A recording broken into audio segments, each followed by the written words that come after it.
Good morning student. Good morning students.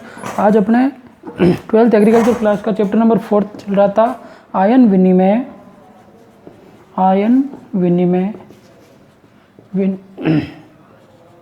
Ion exchange, जिसके अंदर अपने पिछली 2 क्लास हो चुकी है इस चैप्टर की। इन 2 क्लासों में अपन ने पढ़ लिया है कि धनायन विनिमय क्या होता है एवं ऋणायन विनिमय क्या होता है, इनके संबंधित अपन ने बात कर ली है।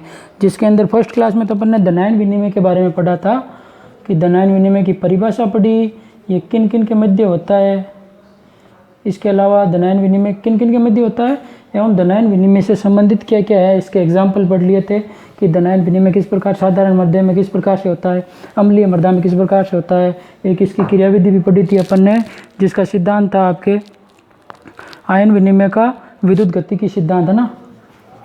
विद्युत गतिकी सिद्धांत पढ़ा था अपन ने, आयन विनिमय का विद्युत गतिकी सिद्धांत पढ़ा। आयन विनिमय का विद्युत गतिकी सिद्धांत, इससे संबंधित अपन ने बात की थी कि विद्युत गतिकी सिद्धांत क्या होता है, जिसमें क्या होता है विद्युत अपघट्य डालने पर धनायन को विस्थापित करके वो विद्युत अपघट्य अपनी जगह ले लेता है। ये सिद्धांत अपन ने पढ़ा। फिर उसके बाद में अपन ने पढ़ा विनिमय आयनों के प्रकार पढ़े। विनिमय आयनों के प्रकार, विनिमय आयनों के प्रकार पढ़े। विनिमय आयनों के प्रकार पढ़े। इसके अलावा अपन ने पढ़ा मृदा की धनायन विनिमय, मृदा की धनायन विनिमय क्षमता, मतलब मृदा के अंदर धनायन विनिमय क्षमता अपन को पढ़ना है। इससे पहले अपन ने पढ़ा था ऋणायन विनिमय के बारे में बात कर ली थी, ठीक है ना। ये 2 क्लास के अंदर तो धनायन विनिमय पढ़ लिया, विद्युत गतिकी सिद्धांत पढ़ लिया और ऋणायन विनिमय पढ़ लिया और आयनों का प्रकार पढ़ लिया। आज अपना ये टॉपिक रहेगा मृदा में धनायन विनिमय क्षमता, CEC क्या होती है, कैटायन एक्सचेंज कैपेसिटी क्या होती है। और ये इंपॉर्टेंट है, आपके हर एग्जाम में क्वेश्चन आता है। जेट के अंदर इसका क्वेश्चन आता है हमेशा कि मृदा की जैसे अलग अलग प्रकार की खनिज है उसकी pH पूछते हैं, उसका मृदा की CEC क्या होती है, धनायन ये होती क्या, पहले इसकी परिभाषा पढ़ेंगे फिर इसके आगे अपन बात करेंगे। तो सबसे पहले आज अपना टॉपिक हो रहेगा चैप्टर नंबर 4 के अंदर मृदा की धनायन विनिमय क्षमता। तो धनायन विनिमय क्षमता क्या होती है इसके बारे में बात करते हैं अपन सबसे पहले कि अगला अपना टॉपिक है मृदा की धनायन विनिमय क्षमता। मृदा की धनायन विनिमय क्षमता, मृदा की धनायन विनिमय क्षमता, cation exchange capacity of soil है ना। इंग्लिश में याद रखें आप, CEC बोलते हैं इसको, cation exchange capacity, cation exchange capacity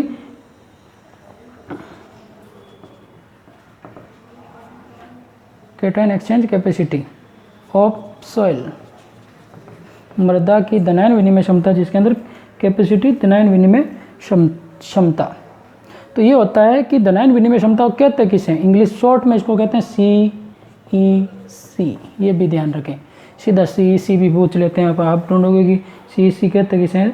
तो पहले अपन ये पढ़ते हैं कि धनायन विनिमय क्षमता क्या होती है। अब मृदा की धनायन विनिमय, नाम से पता हो जाना चाहिए कि मृदा के अंदर धनायनों से संबंधित बात होगी, क्योंकि अपन इस चैप्टर में पढ़ ही रहे हैं आयनों के नंबर, तो पूरा चैप्टर ये आपके ऋणायन और धनायन से संबंधित ही चलेगा, क्योंकि चैप्टर का नाम ही आयन विनिमय है। तो मृदा की धनायन विनिमय क्षमता क्या होती है इसके बारे में अगर अपन बात करें तो धनायन विनिमय क्षमता आपके होती है कि मृदा के अंदर धनायनों का आदान प्रदान या धनायनों को अधिशोषित करने की क्षमता ही धनायन विनिमय क्षमता। इसकी परिभाषा भी पूरी डिटेल से बात करेंगे। पहले अपन समझने के लिए बात करें कि मृदा की धनायन मतलब मृदा एक कि जैसे अपन ने कोई मृदा का पार्टिकल लिया है, मृदा का कोई संकीर्ण पदार्थ या लिया है, तो उसके अंदर अपन देखते हैं कि मृदा कितने धनायन मतलब अधिशोषित कर सकती है, मतलब अपने अंदर एब्जॉर्ब कर सकती है, वो क्षमता उसकी धनायन विनिमय क्षमता कहलाती है। क्या है मृदा की धनायन विनिमय क्षमता? मृदा संकीर्ण की उस क्षमता को दर्शाता है जिसे उसने कितने धनायन अधिशोषित किए करने की उसकी क्षमता प्रकट करता है, वो उसकी धनायन विनिमय क्षमता होती है। पहले इसकी परिभाषा देखो, इसकी परिभाषा क्या है मैं लिख के बता रहा हूँ। 1 किलोग्राम, थोड़ा बड़ा लिख देता हूँ ना, छोटे आपको अगर नेट कम रहेगी तो बड़ा लिखूँगा तो भी आसानी से दिख जाए। 1 किलोग्राम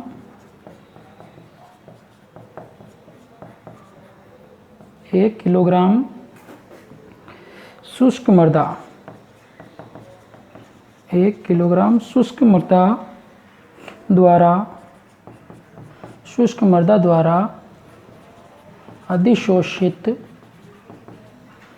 1 किलोग्राम शुष्क मृदा द्वारा अधिशोषित H+ मतलब हाइड्रोजन आयन है ना, इसको मैं लिख देता हूँ, आपके पहले लिख देता हूँ हाइड्रोजन आयन। H+ का मतलब क्या हो गया आपके हाइड्रोजन आयन,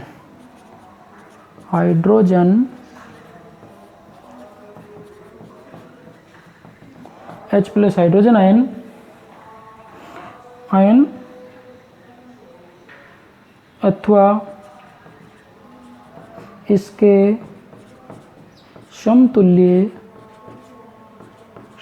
का मतलब इसी के समान कोई, इसके समतुल्य किसी अन्य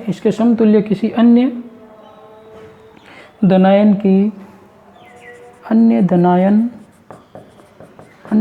की अधिशोषित मात्रा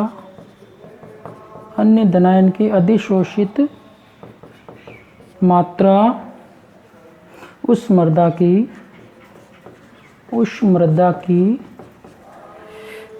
धनायन विनिमय क्षमता कहलाती है। उस मृदा की क्या कहलाती है आपके, धनायन विनिमय क्षमता कहलाती है।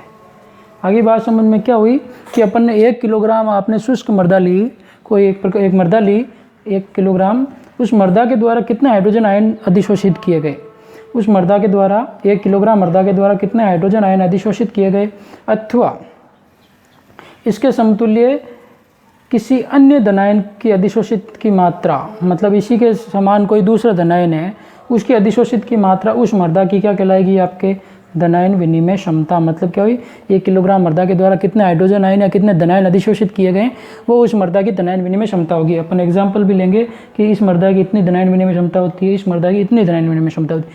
पहले अपन को इसको क्या है, धनायन विनिमय क्षमता की इकाई क्या है, तो एक आप लिख लें, इकाई भी लिख लें, इसकी यूनिट क्या है, देखो धनायन विनिमय क्षमता की इकाई होगी आपके सेंटीमोल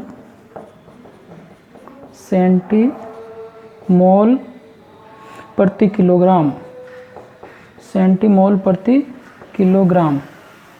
आगे बात समझ में, और इसको ऐसे भी लिख सकते हैं सेंटीमोल किलोग्राम इनवर्स, सेंटीमोल प्रति किलोग्राम, ये ध्यान रखें आप। इसकी इकाई भी पूछ सकते हैं, क्वेश्चन आया था आपके ये पिछली बार 2019 में या 20 में कि क्वेश्चन आया था कि धनायन विनिमय क्षमता की इकाई क्या है, तो सेंटीमोल प्रति किलोग्राम इंपॉर्टेंट है, 1 नंबर का क्वेश्चन बनता है ये, धनायन विनिमय क्षमता की इकाई। अगर इस चैप्टर में से बड़ा क्वेश्चन नहीं आता, इसमें से छोटे क्वेश्चन आते हैं, तो इस प्रकार के क्वेश्चन बनते हैं जो आप ध्यान रखें। मतलब कि धनायन विनिमय क्षमता के अंदर इकाई क्या हो गई इसकी, सेंटीमोल प्रति किलोग्राम। आगे बात समझ में, तो परिभाषा समझ में आ गई। 1 किलोग्राम, इसकी स्क्रीनशॉट ले लो या फिर आप इसके नोट कर लो, कॉपी में नोट्स बनाने ही है, आपको नोट्स भी भेज दिए हैं मैंने आपके PDF, वो आप नोट्स भी बना लें साथ में, और नोट्स की कॉपी साथ में रखें, और ये आप साथ में वीडियो देखते जाएं तो आपको आसानी से समझ में आ जाएगा। धनायन विनिमय क्षमता इंपॉर्टेंट है, ये इस चैप्टर में से सबसे इम्पोर्टेंट ये क्वेश्चन ही बनता है धनायन विनिमय से क्षमता में से। ठीक है, 1-1 नंबर के 2-2 नंबर के क्वेश्चन भी बनते हैं। इसके अलावा आपके ये इकाई से संबंधित है, परिभाषा से संबंधित है, ये सारे एग्जाम्पल आपके इसके क्वेश्चन बनते हैं।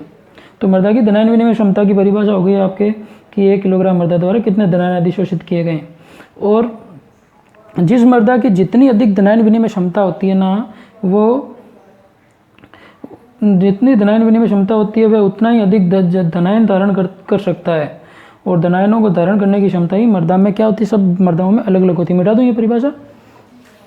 और क्या हुआ कि जिस मृदा की जितनी धनायन विनिमय क्षमता ज़्यादा होगी वो उतना ही धनायन ज़्यादा है। मतलब क्या है कि CEC, अब CEC का तो मतलब है धनायन विनिमय क्षमता, CEC जितनी अधिक होगी CEC जितनी अधिक होगी, मृदा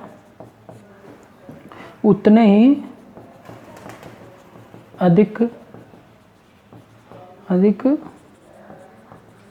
धनायन अधिशोषित करेगी। आगे बात समझिए कि जितनी अधिक धनायन विनिमय क्षमता है वो उतने ही ज़्यादा क्या करेगी, आपके धनायनों को अधिशोषित करेगी। ये भी आप ध्यान रखें कि मृदा की जितनी अधिक धनायन विनिमय क्षमता है उतने ही ज़्यादा धनायनों को अधिशोषित करेगी। इसके अलावा आपके सभी मृदाओं की धनायन विनिमय क्षमता क्या होती है? भिन्न भिन्न मृदा की धनायन विनिमय क्षमता क्या होती है? भिन्न भिन्न होती है। ये भी ध्यान रखें, भिन्न भिन्न होती है। भिन्न भिन्न मृदाओं की धनायन विनिमय भिन्न भिन्न होती है, ये ध्यान रखें। जैसे किसी मृदा की धनायन विनिमय क्षमता क्या है? 10 सेंटीमोल है, 10 सेंटीमोल किलोग्राम इनवर्स है प्रति किलोग्राम है। तो उस मृदा के 1 किलोग्राम में क्या है? 10 सेंटीमोल क्या है आपके? हाइड्रोजन आयन हो जाएंगे। तो 10 सेंटीमोल धनायन विनिमय क्षमता है, तो उसमें 1 किलोग्राम मृदा के अंदर कितने होंगे आपके? ये 10 हाइड्रोजन 10 किलो क्या है वो उसके 1 किलोग्राम के अंदर 10 सेंटीमोल उसके हाइड्रोजन आयन है उसके अंदर। ठीक है। इसके अलावा अपन और बात करें तो अलग अलग प्रकार की मृदाओं के अंदर क्या होती है आपके? अलग अलग प्रकार की होती है। ये दोनों ही इकाइयाँ आपकी क्या हो सकती है?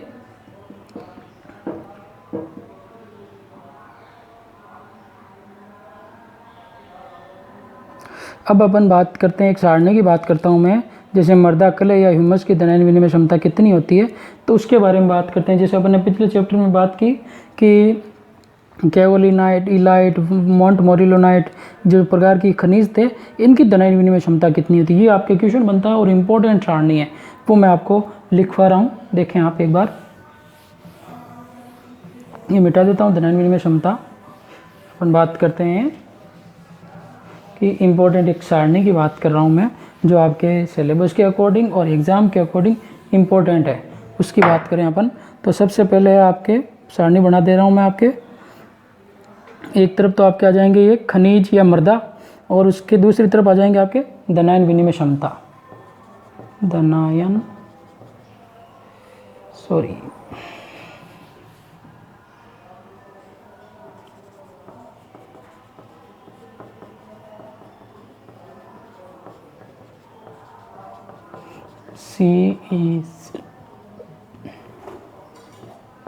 विनिमय क्षमता,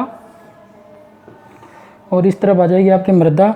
इसके अंदर क्या होगी? दो पार्ट में कर लेते हैं इसको अपन, धनायन विनिमय क्षमता को। एक के अंदर तो औसत मान लिख देते हैं कि औसत ये कितनी रहती है, ठीक है, एवरेज मान। और एक तरफ अपन लिख देते हैं इसका परिसर क्या रहेगा, कि ये कहाँ तक हो सकती है, परिसर, ठीक है ना, इसका वो परिसर क्या रहेगा। और ये इस तरफ आपके मृदाएँ हो ही जाएगी अलग अलग प्रकार की। देखो सबसे पहले 1 नंबर लगा के लिख रहा हूँ मैं आपके केओलिनाइट की। केओलिनाइट तो क्या होता है अपन ने पूरे पढ़ लिया है पिछले चैप्टर में, केओलिनाइट, इसकी पूरी संरचना। अब इसकी औसत मान कितना होता है? 8 होता है इसका। 8 क्या है ये आपके? सेंटीमोल इनवर्स है ना, परिसर सेंटीमोल किलोग्राम इनवर्स, ध्यान रखें। 8 क्या सेंटीमोल किलोग्राम इनवर्स में है, और इसका परिसर होता है 3 से 15 के बीच में होती है ये इसकी धनायन विनिमय क्षमता केओलिनाइट की। नंबर 2 है आपके केओलिनाइट के बाद में अगर बात करें अपन इलाइट की। इलाइट खनिज के अंदर धनायन विनिमय क्षमता होती है 30। इम्पोर्टेंट है सारणी, डबल स्टार लगा लें आप इसके, इम्पोर्टेंट सारणी है। और ये होती है आपके 20 से लेकर 40 के बीच में इसका परिसर। नंबर 3 है आपके मोंटमोरिलोनाइट।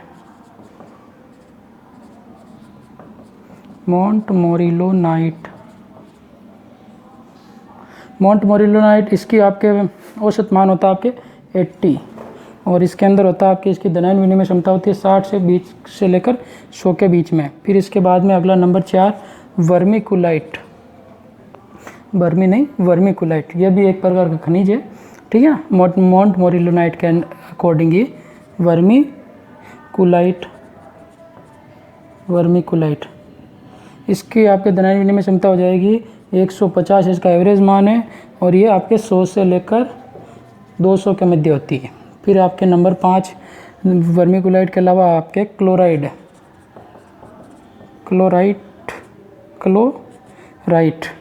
इसके अंदर होती है, इसकी धनायन विनिमय क्षमता होती है आपके 30, और इसका परिसर रहेगा आपके 20 से 40 के बीच में। फिर आपके नंबर 6 वर्मिकुलाइट के अलावा ये है एलोफेन के अंदर है आपके धनायन विनिमय क्षमता होती है इसकी 100 और इसके अलावा मध्य होती है 50 के और 200 के बीच में होती है ये। अगली बात में फिर है नंबर 7 एलोफेन के अलावा आपके ऊपर वाला मिटा देता, नीचे आपको नहीं दिखेगा तो क्या पता, ठीक है, या फिर एक एक लिख दूं, चलो एक एक लिख देता हूँ। ऑक्साइड एंड हाइड्रोक्साइड,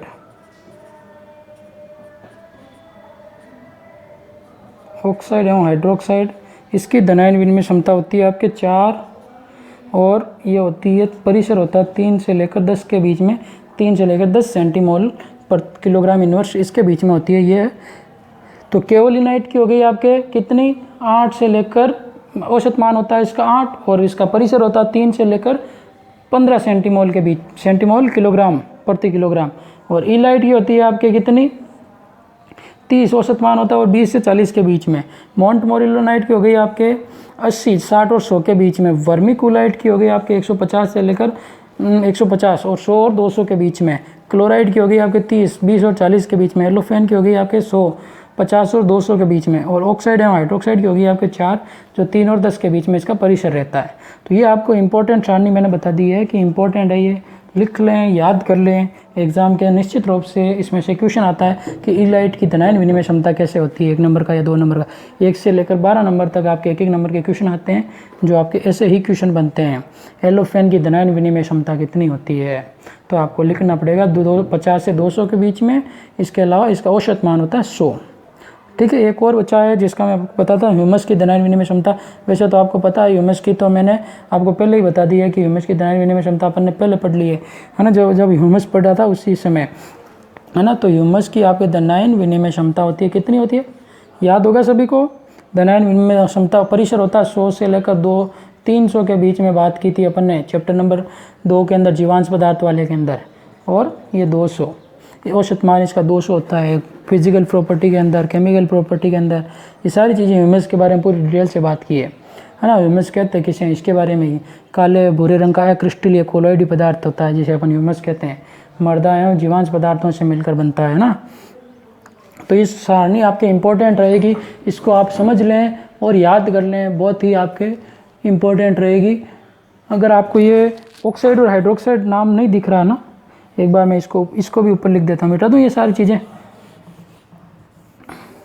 ऑक्साइड और हाइड्रोक्साइड आपको नहीं दिख रहा है मान लिया, तो मैं आपको बता दे रहा हूँ इसके नीचे वाले वापस, ये तो आपने देख लिए होंगे, वापस मिटा दूँ ये। तो देखो ह्यूमस, इसके अलावा आपके ऑक्साइड एवं हाइड्रोक्साइड, ऑक्साइड एवं हाइड्रोक्साइड है, जिसके अंदर इसकी आपके धनायन विनिमय क्षमता होती है, इसकी तो होगी आपके 200 और इसकी हो गई आपके ऑक्साइड एवं 4, जो 3 और 10 के बीच में होती है। तो ये आपको ध्यान रखना है। ह्यूमस की हो गई, इसका kaolinite, montmorillonite, vermiculite, chlorite, allophane, oxide, hydroxide, humus, इन सब की आपके धनायन विनिमय क्षमता हो गई है, जिसको आपने इंपॉर्टेंट बता दिया मैंने आपको।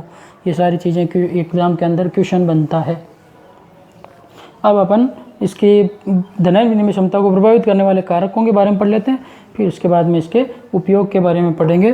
तो सबसे अब इसके बाद में आप ये सारणी आप याद कर लेना, इंपॉर्टेंट है, ठीक है ना। अगला है आपके इसकी एक नया न्यू टॉपिक, धनायन विनिमय क्षमता। धनायन विनिमय क्षमता को प्रभावित करने वाले कारक, को प्रभावित करने वाले कारक, धनायन विनिमय क्षमता को प्रभावित करने वाले कारक। तो कौन कौन से कारक हैं जो धनायन विनिमय क्षमता को प्रभावित करते हैं? 4 कारकों के बारे में अपन अध्ययन करेंगे, ठीक है, जो धनायन विनिमय क्षमता को प्रभावित करते हैं। तो इसके अंदर सबसे पहला है आपके मृदा कणाकार। अब मृदा कणाकार से क्या तात्पर्य है? मृदा कणाकार, या इंग्लिश में कहें तो अपन इसको सॉइल टेक्सचर, सॉइल टेक्सचर, मृदा कणाकार। कणा मतलब मृदा के, इसको अपन संधि विच्छेद करें तो कण का आकार, मृदा कणाकार, है ना। तो मृदा कणाकार किस प्रकार सहायता करता है या प्रभावित करता है कि महीन कणों वाली मृदाओं की दनायन विनिमय क्षमता क्या होती है, मोटे कणों वाली मृदा से क्या होती है आपके, अधिक होती है। क्या होगी, मृदा कणाकार महीन कणों वाली मृदा, महीन कणों वाली, महीन का मतलब छोटे कणों वाली है ना, छोटे महीन कणों वाली मृदा की दनायन विनिमय क्षमता क्या होती है आपके, महीन कणों वाली मृदा की सीईसी, मृदा की सीईसी मोटे कणों वाली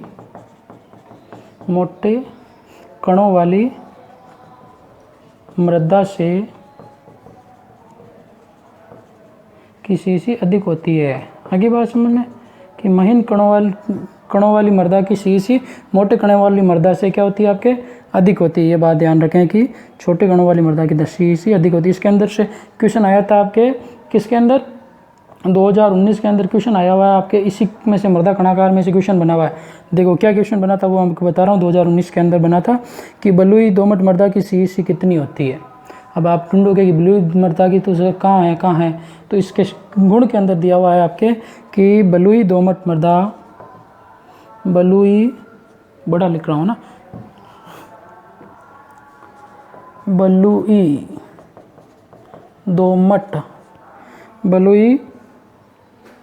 दोमट मृदा की दनायन विनिमय क्षमता या सीईसी, बलुई दोमट मृदा की दनायन विनिमय सीईसी 5 से लेकर 10 के बीच में होती है ना। और इसके अलावा एक आपके मटियार दोमट मृदा की सीईसी होती है आपके, की सीईसी है आपकी कितनी, 15 से लेकर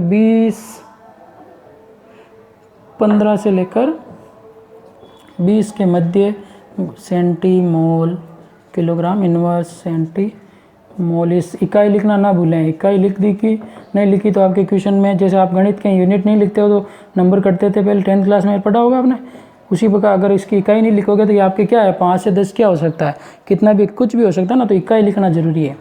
तो ये क्वेश्चन बचना था आपके 2019 के अंदर, पेपर उठा के देख लेना आप कि छोटे कणों वाली मृदाओं की दनायन विनिमय क्षमता क्या होती है, मोटे कणों वाली दनायन विनिमय क्षमता अधिक होती है। क्वेश्चन था आपके बलुई दोमट मृदा की दनायन विनिमय क्षमता कितनी होती है, ये क्वेश्चन था आपके 1 नंबर का, पेपर उठा के देख लेना। और इसीलिए आपको मैंने कहा कि वो सारणी इंपॉर्टेंट है। इस साल इसका क्वेश्चन बना, उसमें से आपसे सीधा पूछ ली इलाइट की दनायन विनिमय क्षमता, वर्मिक्यूलाइट की दनायन विनिमय क्षमता कितनी होती है, तो आपके ये क्वेश्चन बना था। फिर आगे बात समझ में क्या होता है, मृदा कणाकार किस प्रकार से, कि छोटे कणों वाली मृदा की दनायन विनिमय क्षमता अधिक होती है किसकी तुलना में, बड़े कणों वाली। तो पहला गुण हो गया आपके मृदा कणाकार। अब दूसरा है आपके क्ले की मात्रा एवं प्रकार। क्ले की मात्रा एवं प्रकार की बात करें अपन कि क्ले की मात्रा एवं प्रकार क्या हो सकता है, कि मृदा में क्ले की मात्रा अधिक होने पर दनायन विनिमय क्षमता क्या होती है, अधिक। क्ले क्या है, सबसे छोटा कण है मृदा का, है ना। सबसे बड़ा कण आपके मृदा के अंदर बालू, फिर स्लिट और इसके अलावा क्ले, मृतिका। तो क्ले क्या है, क्ले मृदा का छोटा कण है ना, मृदा का क्या है, मृदा का छोटा कण है। तो जितने छोटे कण होंगे तो उसकी उतनी ही क्या होगी, दनायन विनिमय क्षमता अधिक होगी। कणों की मात्रा जितनी छोटी होगी तो मृदा उतनी ही छोटी रहे, उतनी उसकी दनायन विनिमय क्षमता होगी। तो क्या आ गई बात समझ में कि क्ले की मात्रा अधिक होने पर क्या है, क्ले की मात्रा अधिक होने पर सीईसी अधिक होती है। क्ले की मात्रा अधिक होने पर सीईसी अधिक होती है। आगे बात समझने, इसके अलावा उन मृदाओं जिनमें केवलाइट एवं केवलिनाइट क्ले पाई जाती है उनकी दनायन विनिमय क्षमता कम होती है मॉन्टमोरिलोलाइट की तुलना में, ये भी ध्यान रखें। तो ये ध्यान रखना आपको, क्ले की मात्रा अधिक होने पर दनायन विनिमय क्षमता अधिक होती है। फिर है नंबर 3 मृदा पीएच। पीएच किस प्रकार से मृदा की दनायन विनिमय क्षमता को प्रभावित करता है, मृदा पीएच किस प्रकार से। पीएच तो आपको पता है क्या है, पीएच एक स्केल है जिसके द्वारा अपन क्या करते हैं, मृदा की अम्लीयता, क्षारीयता, उदासीनता को मापते हैं। तो मृदा के अंदर क्या है, क्षारीय मृदाओं की दनायन विनिमय क्षमता क्या होती है आपके अम्लीय मृदाओं की तुलना में अधिक होती है। क्या है, क्षारीय मृदा की CEC अम्लीय मृदा से अधिक होती है, अम्लीय मृदा से अधिक होती है। ये ध्यान रखें कि क्षारीय मृदाओं की CEC क्या होती है आपके अम्लीय मृदाओं से अधिक होती है, ये भी ध्यान रखना आपको। इसके अलावा pH में वृद्धि होने से, आयनित आयनों की वृद्धि होने से क्या होता है, pH में वृद्धि होती है। क्या होता है, pH मान में वृद्धि होने से क्या होता है, आयनिक आयनों में वृद्धि होती है, जिससे क्या होती है आपके उसके दनायन विनिमय क्षमता में क्रमिक रूप से वो बढ़ता जाता है। तो अम्लीय मृदाओं की तुलना में क्या होता है, क्षारीय मतलब pH जिस मृदा का ज़्यादा होगा उसकी दनायन विनिमय क्षमता ज़्यादा होगी। अब लास्ट है नंबर 4, कार्बनिक मृदा, ऑर्गेनिक मैटर, कार्बनिक पदार्थ से किस प्रकार से मृदा की दनायन विनिमय क्षमता प्रभावित होती है। तो मृदा में कार्बनिक मात्रा के साथ साथ दनायन विनिमय क्षमता बढ़ती है। मतलब क्या हो गया कि मृदा में क्या होगी, कार्बनिक पदार्थ ज़्यादा होंगे तो उसकी दनायन विनिमय क्षमता ज़्यादा होगी। तो मृदा में कार्बनिक पदार्थ ज़्यादा होने से, मृदा में कार्बनिक पदार्थ ज़्यादा होने से दनायन विनिमय क्षमता बढ़ती है। कार्बनिक पदार्थ अगर ज़्यादा होंगे तो दनायन विनिमय क्षमता ज़्यादा होगी। तो ये 4 प्रकार से आपके मृदा को प्रभावित करने वाले कारक हैं जो अपन ने पढ़ लिया कि मृदा कणाकार क्या होगी, महीन कण होंगे तो मृदा का pH ज़्यादा होगा, मोटे कण होंगे तो pH कम होगा, जिसके अंदर अपन ने पढ़ लिया बलुई दोमट मृदा की pH कितनी होती है, 5 से 10 सेंटीमोल प्रति किलोग्राम, और मटियार दोमट मृदा की 15 से 20 सेंटीमोल प्रति किलोग्राम। इसके अलावा क्ले की मात्रा ज़्यादा होगी, दनायन विनिमय क्षमता ज़्यादा होगी। मृदा का pH, क्षारीय मृदाओं का pH अम्लीय मृदा की तुलना में अधिक होता है, और जिस प्रकार pH बढ़ेगा तो मृदा का दनायन विनिमय क्षमता बढ़ेगी। इसके अलावा लास्ट अपन ने पढ़ा कार्बनिक पदार्थ जितना ज़्यादा होगा उतना ही उसकी दनायन विनिमय क्षमता ज़्यादा होगी। तो इस प्रकार से अपन ने आज की क्लास में अपन ने पढ़ लिया। सबसे पहले अपन ने पढ़ा कि दनायन विनिमय क्षमता क्या होती है। विनिमय क्षमता कि 1 किलोग्राम मृदा द्वारा अधिशोषित किए गए हाइड्रोजन आयन या धनायनों को अधिशोषित करने की क्षमता ही क्या कहलाती है, आपके दनायन विनिमय क्षमता। फिर अपन ने इसकी इकाई पढ़ी, इकाई होती है आपके सेंटीमोल प्रति किलोग्राम, जिसको अपन इस प्रकार से भी लिख सकते हैं, सेंटीमोल किलोग्राम इनवर्स। तो ये हो गई आपके प्रति किलोग्राम दनायन विनिमय क्षमता। अगली बात समझ में। फिर उसके बाद में आपके पढ़ा अपन ने विभिन्न प्रकार की मृदाओं की दनायन विनिमय क्षमता, जिसके अंदर केओलिनाइट, इलाइट, मोंटमोरिलोनाइट, फर्मिकुलाइट, इसके अलावा आपके ह्यूमस, इसके अलावा एलोफेन ऑक्साइड एवं हाइड्रोक्साइड, ये सारी चीज़ों की, सारी खनिज या मृदाओं की अपन ने पढ़ ली है कि दनायन विनिमय क्षमता कितनी होती है, इसका औसत मान क्या होता है और इसका परिसर क्या रहता है। इंपॉर्टेंट करके बताया मैंने आपको कि आप सारणी इंपॉर्टेंट लगा लें किताब के अंदर, आपके नोट्स के अंदर, और इसको एग्जाम के दृष्टि से इंपॉर्टेंट क्वेश्चन बनते हैं। तो ये आपको ध्यान होना चाहिए। आज की क्लास अपन ने पूरी कर ली है, तो आज की क्लास में अपन इतना ही पढ़ेंगे। अगली क्लास में क्या करेंगे, अपन इससे ज़्यादा इसके आगे पढ़ेंगे कि दनायन विनिमय क्षमता की पौधों के पोषण पर क्या निर्भरता रहती है, किस प्रकार से उपयोगिता है, मृदा की प्रतिशत तापीय संतृप्ति क्या होती है, इन सब के बारे में अपन अध्ययन करेंगे। तो ओके, गुड लक, धन्यवाद आप सभी को, और अच्छे से पढ़ाई करें।